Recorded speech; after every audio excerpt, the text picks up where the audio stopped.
Sarah Ganiga, Data Analyst chez Coinzeo. Bienvenue dans cette vidéo où nous couvrons nouveautés de fonctions texte en Power BI.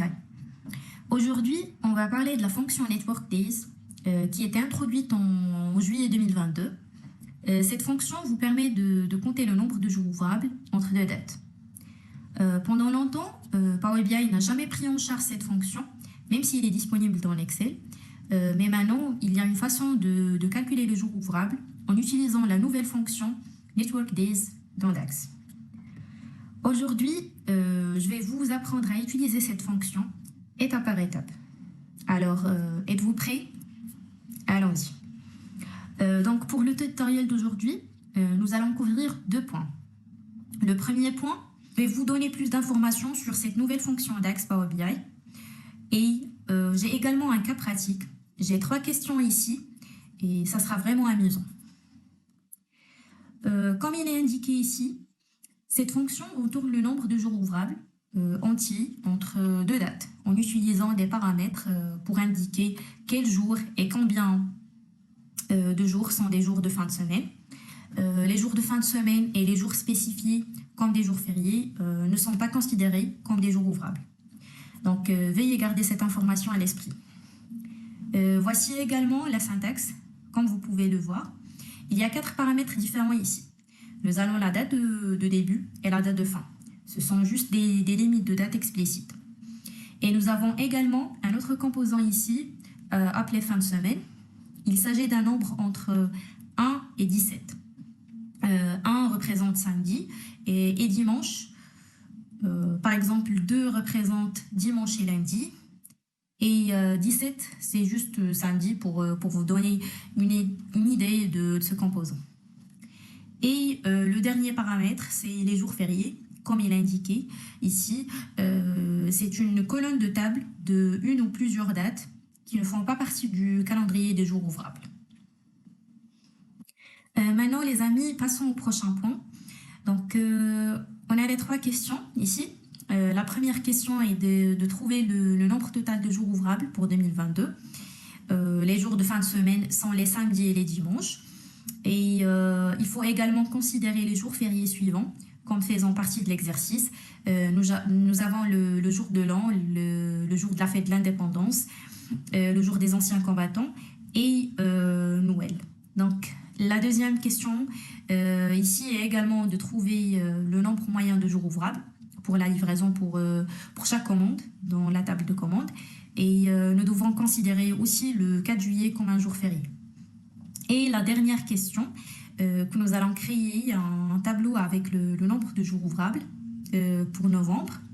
Et en considérant le dimanche comme le seul jour de fin de semaine et en considérant Thanksgiving comme un jour férié. Donc, veuillez garder cela à l'esprit et allons sur Power BI Desktop pour commencer à jouer avec cette nouvelle fonction DAX. Ok, donc ici nous sommes sur Power BI Desktop et la première question est de trouver le nombre total de jours ouvrables pour 2022. Donc les jours de fin de semaine sont les samedis et les dimanches et nous devons également considérer les 4 jours fériés. Donc nous avons une table appelée commande ici, en jetant un coup d'œil à cela rapidement. Et nous avons également une autre table appelée date qui est la table de calendrier. Et nous avons également une autre table pour stocker les mesures. Et j'ai déjà une mesure ici qui est le nombre moyen de jours calendrier. Maintenant, résolvons la première question. Ce que nous devons faire est de créer une mesure. On clique droit pour une nouvelle mesure. Nous allons appeler cette mesure 2022 Business Days. Comme vous voulez, vous pouvez l'appeler 2022 jours ouvrables. Donc, nous allons utiliser la fonction puissante Network Days. C'est juste là. Et on va mettre la date du début pour cette mesure. Et ça sera le 1er janvier. Et nous allons utiliser ce format pour représenter la date. Ici, 2022 janvier et également le 1er janvier. Et pour la date de fin ça sera le 31 décembre 2022. Et on va ajouter le troisième paramètre, 1, qui indique samedi et dimanche. Et par la suite, on va définir les jours fériés. Donc on a 4 jours fériés.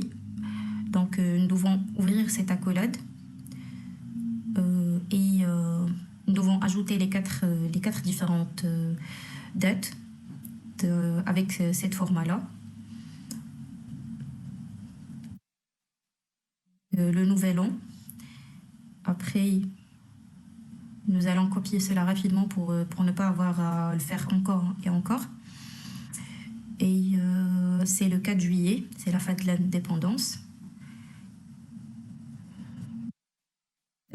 L'autre jour férié était le jour des anciens combattants, qui est le 11 novembre. Et puis le dernier, c'est le Noël. Donc je vais mettre le 25 décembre.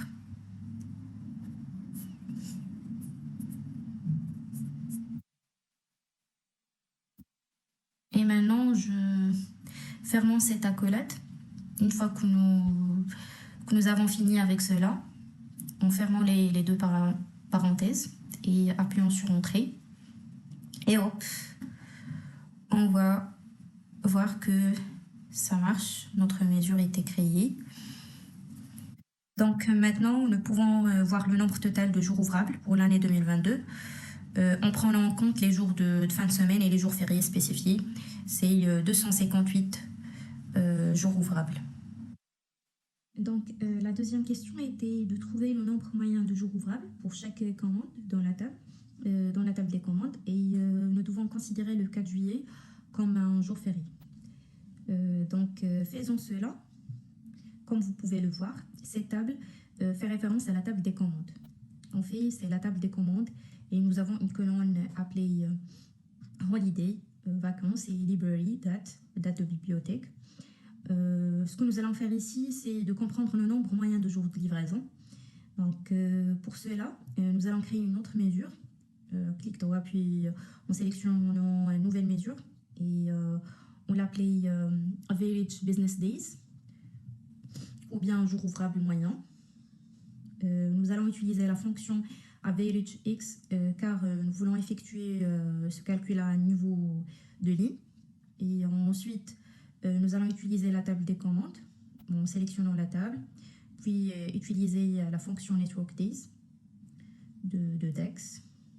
Et pour sélectionner la date de début, qui est la colonne Order Date, et la date de fin, qui est la colonne Delivery Date.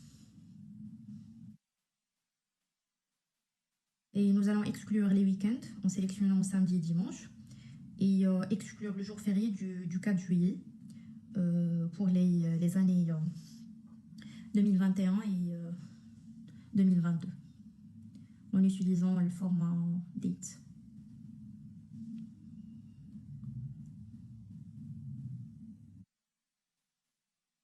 Voilà, on ferme les deux parenthèses et hop, notre mesure était bien créée.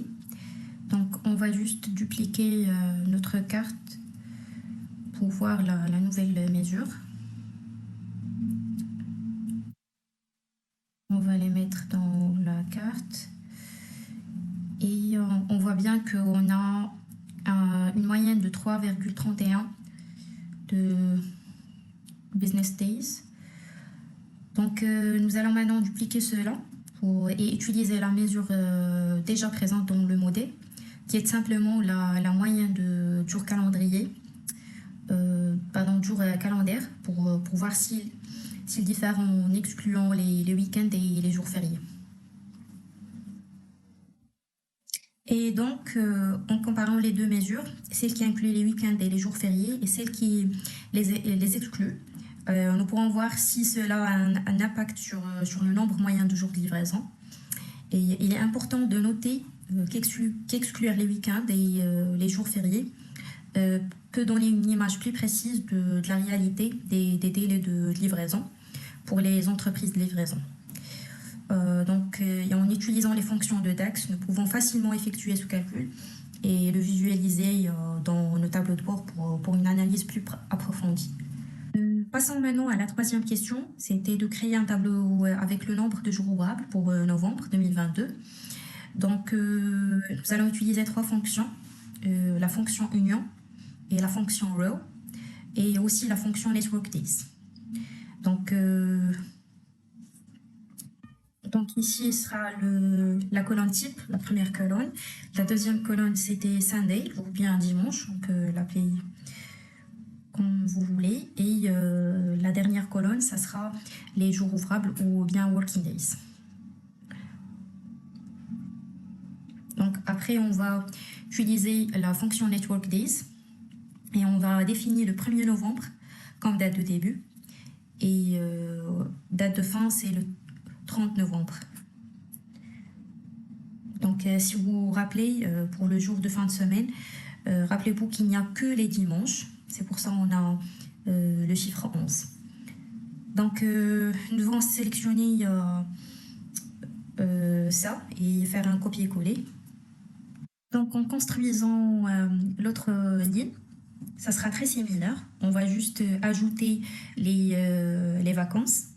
Et si vous vous rappelez, ça sera le 24 novembre. Donc avec le même format, date. Donc fermons cette accolade. Et donc cela devrait pouvoir nous donner un nouveau tableau avec deux lignes.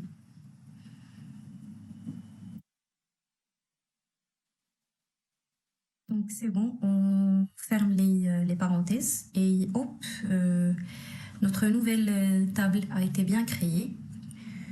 Donc cela fonctionne parfaitement.